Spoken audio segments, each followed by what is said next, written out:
There are some resources in town, and someone from EMF Experts is here today, and he has left some materials at the table by the door. Is that right, Chris? Good. So Chris Young is here from EMF Experts, and he's in town, and he not only can advise you, but he can train you to do it yourself and to help others even. So there's an opportunity there for you here in Tucson. It's hard to find those resources, so that's why I'm making sure to mention Mr. Young. Eric, for people that are severely disabled, you've mentioned those people. They're wearing all this garb and staying indoors and so forth, but what about the people that are just moderately sensitive, like me? Better do something before you end up like those people that are totally disabled. Like, do everything you can to cut off everything in the house. Do everything you can to avoid external solutions, external sources, and start wearing some sort of protective material so you don't have to wrap yourself in a cocoon and leave normal society. Thank you. These people who are severely affected, it's about roughly 3 to 4% of the population in the developed world. They are so marginalized in society. They're unable to participate. They could not be here. So I can be here, but I am careful about my environment. I have a wired home, and I hope I can keep it. One of the questions was from somebody about, I still value my landline. What can I do to fight to keep it? Well, I'm with you. I don't know how this is going to go. I don't want them to take my landline down, but they have the authority to do so, and they already are doing it in some parts of the country. I want to also ask Eric about dirty electricity. What does that mean? That's the unintended consequence of energy-efficient devices. It's created by switching mode power supplies, pulse width modulators, variable speed motors. Virtually everything that saves energy produces dirty electricity, and it radiates off the wiring in the form of radio frequency radiation, and you're in this electric cage called your house, and it's going to affect your blood sugar, your dopamine levels, and both of those are measurable. This is not science fiction. The laptop there is showing dirty electricity measured. We'll be answering that later on, but it's something you need to avoid. Thank you, and I have one more question for you, Eric. You talked about us, thank you, one more question. You talked about us all asking for analog meters in this town. Well, we can't do it. Tucson Electric Power offers one kind of meter now, alternatively to your old-fashioned analog meter. You can have a wired digital meter, and it's made by Itron, and that's what I opted out to have. It costs $26 a month to have that. So that's why, just because of finances, people keep their smart meter, the AMI meter that was put on within the past year, because they can't afford $26 a month. How do we get an analog meter here, Eric? Well, since it's a public utility, you have the right to show up at board meetings. I showed up at 93 board meetings. We pinned those deceptive people up against the wall with their own words, one documentable lie after another, and they got tired of it, and they let us keep the analog meter. Now, I think the digital meter is a nice halfway thing. You should filter the dirty electricity, but if you get enough people up in arms, you can go in there and say $26 is simply extortion. And we want the analog meter back, just like many, many, many other utilities nationwide. Thank you. There's a general question here. What can we in Arizona do to protect 5G from being installed here? I have read that Arizona will be the first state in the nation to install 5G. Actually, we're probably one of the last states to install 5G. Even though there was a state law passed that welcomed the accelerated deployment of 5G into Arizona, it's not happening in this area. It's happening up in Phoenix. Sprint is already installing 5G in Phoenix, and they're merging with T-Mobile. So and Microsoft is building a new smart city west of Phoenix, and that will be loaded with technology, with 5G and everything else. I've been talking to city officials and asking a lot of questions. So far, I have not learned of any 5G installations in this area. If you don't want 5G to go into this area, southern Arizona, let's say, talk to your public officials about it. Tell them why you are concerned about this. Tell them they need to take care in reviewing these applications if it comes to that, and that do everything they can. Pass an ordinance that kind of slows this down. That's what many cities are doing around the country. Let them know that you're concerned. What federal agency should be overseeing this? The fact is there is no federal agency overseeing this. Starting over 20 years ago, there was a systematic attempt to stop the research, to stop the monitoring of emissions as a free public service, to shut down research programs within several federal health agencies so that we no longer would be part of the cutting edge in understanding of the effects of electromagnetic fields in general, including wireless radiation, but other parts of the spectrum as well. Basically, the government has been busy getting out of the business of any oversight on this issue. And with wireless, with 5G, this would be a totally unregulated activity run by a private business. And that could end up being the global design as well, the way this is going. So we do need to protect our democracy, but we're not going to find much help coming from the federal government. The public is not protected. How can I get Dr. Paul's information? I've written a 90-page document that is on the internet that gives you almost everything that I've just talked about. You can find it by searching for it, but do not use Google. You will not find it on Google, okay?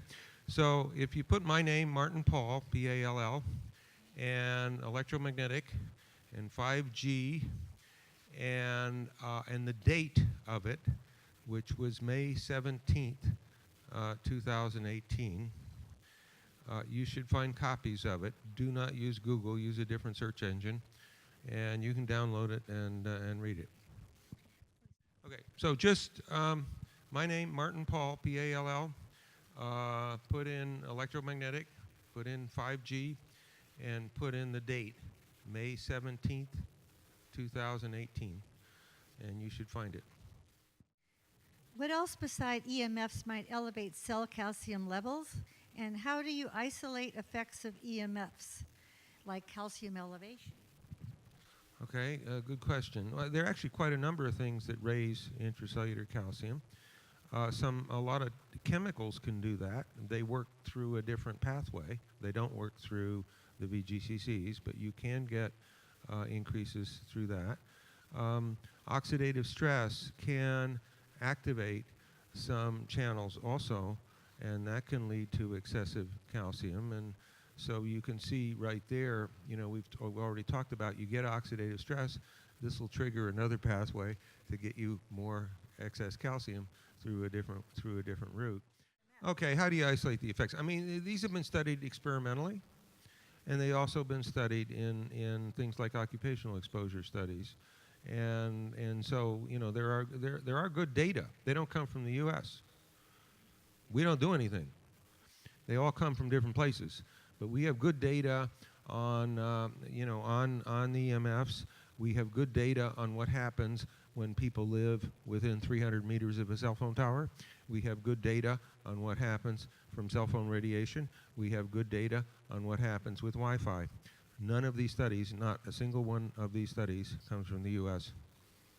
We are, by that criterion, and you can use a number of other criteria, by that criteria, we have the most corrupted science in the world. And I hate to say that as an American scientist, it's a disgrace.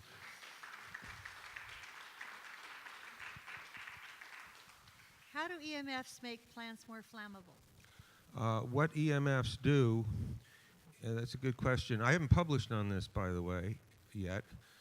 What EMFs do is they, first of all, they work in the cells of plants very similarly to the way they work in the cells of our body. They work by increasing intracellular calcium by working on channels in the plasma membrane in plants. I have published on that. What happens as a consequence of that is that the plants make much, much higher levels of terpenes, which are highly volatile and highly flammable. And it's a bit like having a light spray of gasoline on the plants. So they do become more flammable. This isn't the whole story, but it's all the story I think I have time to give you. But yeah. Well, are 4G cell phones safe? If not, why not? Well, the feedback I've gotten from 4G is that they're quite dangerous, but I don't have any good data on it. I mean, this is from various kinds of sources, but it's all anecdotal.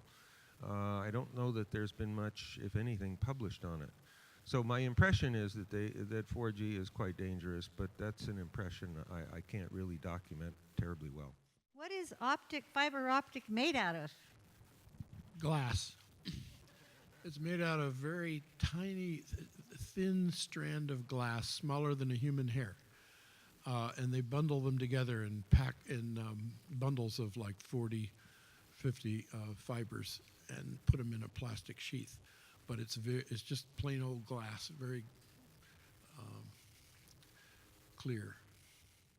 Well, it's only sending a message from one point to another point. It's not broadcasting in all directions like conventional radio systems. It's focusing. The light beam is going through a light pipe. You think of the optical fiber as a tiny light pipe that can go all the way around the world. Thank you, Tim. And I have one more question for you. Would 5G crash our electrical grid? Does it take more power? Well, that's a very good question. I have a whole chapter in reinventing wires devoted to that subject. Chapter 6, the energy efficiency of communication. And the short answer is, yeah, it might. The present trajectory of energy consumption by the internet in general, and particularly wireless access networks, is unsustainable. The growth rate is unsustainable, and 5G would just add to that. But if you look at the energy consumption of the global communications system and the internet, most of that it falls into two categories. The data centers take huge amounts of energy, and those are to support 90% of that is related to either spam or advertising. And the other big energy hog is the wireless access. Here's a related question on electrical energy that you may want to handle, but somebody else may want to chime in. Talk about the safety of home solar systems. Well, I think my colleague here just pointed out that all the energy-saving equipment, from lighting to motors and even solar energy, inverters and stuff like that, uses power supplies that are very good at creating dirty electricity. There are some, it doesn't necessarily so. It could be, they could be better designed, but they aren't right now, and that's something that needs to change.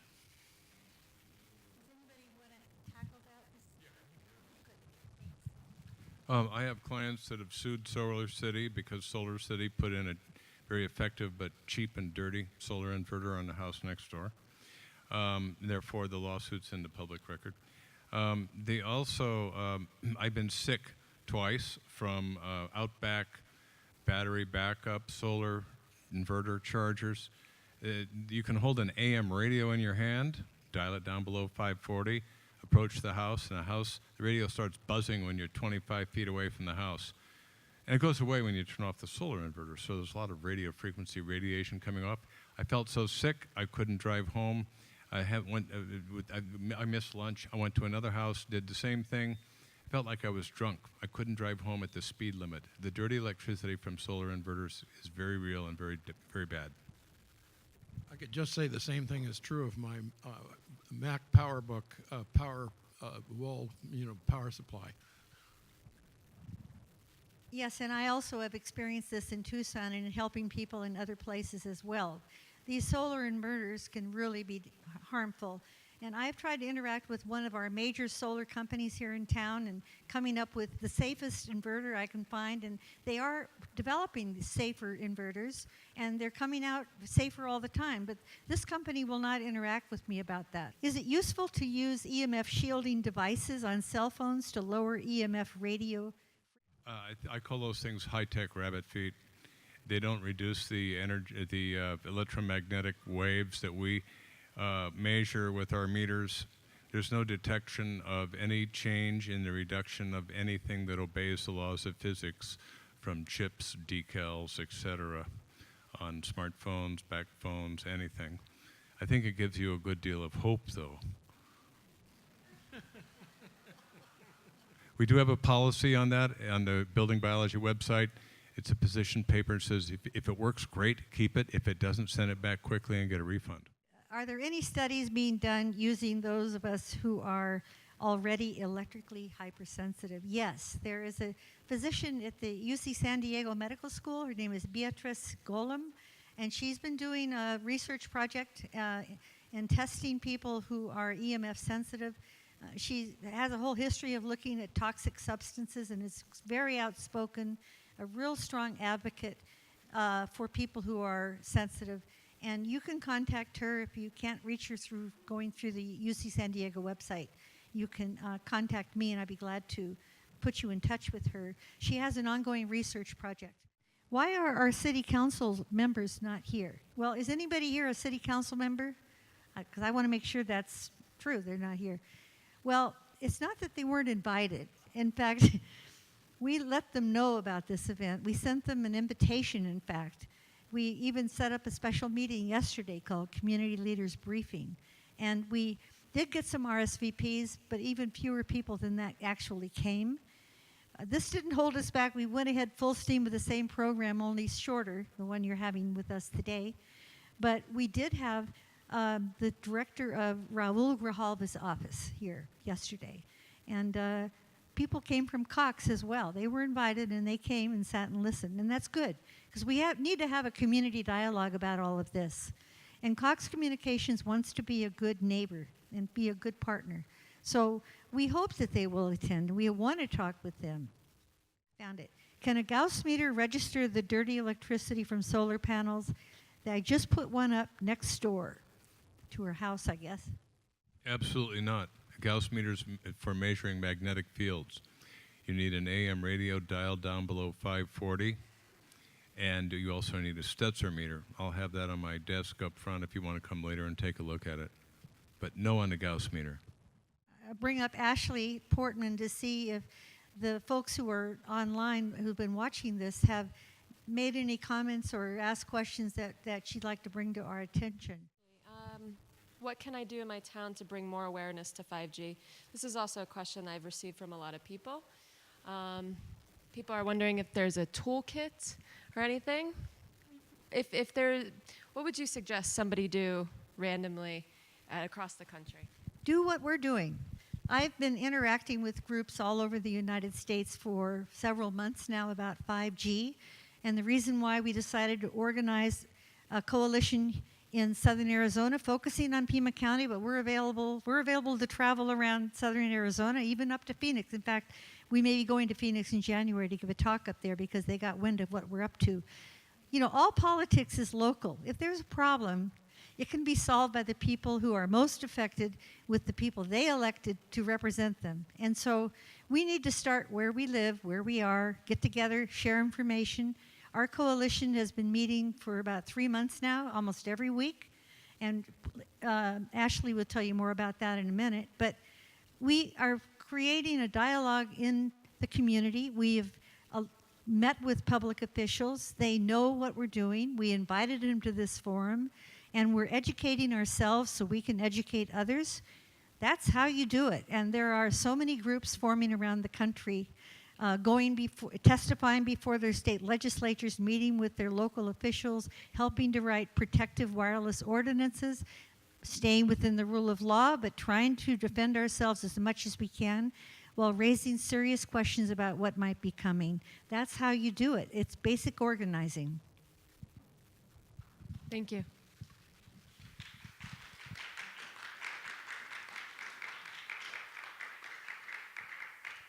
Eric, I believe this one would be for you. Are there any other plants that can mitigate radiation? Oh, yeah, well, any kind of a dense evergreen tree that doesn't lose its leaves, and, cypress, firs. You want to get something where you can't see any light through it at all. It's pretty simple. Like a leafy evergreen tree, no. You want something that blocks out all the light, so it's a shield of water-filled needles that you can't see on the other side. Cypress, whatever. Ashley, excuse me, one more thing I forgot to mention. Ashley Portman did want to say something before you leave, before you go out the door. I'm sorry, Ashley. No, please. it's okay. I just think I'm inspired to move back to Vermont where the whole place is densely forested with evergreens. So we, the Pima County 5G Awareness Coalition, are calling out and directly speaking to our public representatives, our city council members. We're asking you to lead a discussion in the merits of a community-owned fiber optic network to the premises for our homes and businesses, as well as having a discussion increasing protection for not only our health, but our security and our privacy. We have a petition that we have created, and I encourage everybody to sign it, that supports these initiatives. And if you're willing to make a donation for our coalition so we may continue to educate our community, we also have a crowdfunding campaign that we're about to launch. And if you sign up on an email list, we will send you the link, and we encourage you to circulate that so we can continue to do this work, not only in Pima County, but I think as well as the rest of Arizona that needs to hear about what 5G is all about. So thank you so much for being here. I think today we learned that, yes, we have some really dangerous implications of what 5G is, but we have some amazing alternative solutions, and that if we can build it up, that we might be able to shift this country into something much more safer and healthier for ourselves, and most importantly for the future life and well-being of this planet and our children. So thank you so much. Have a beautiful day.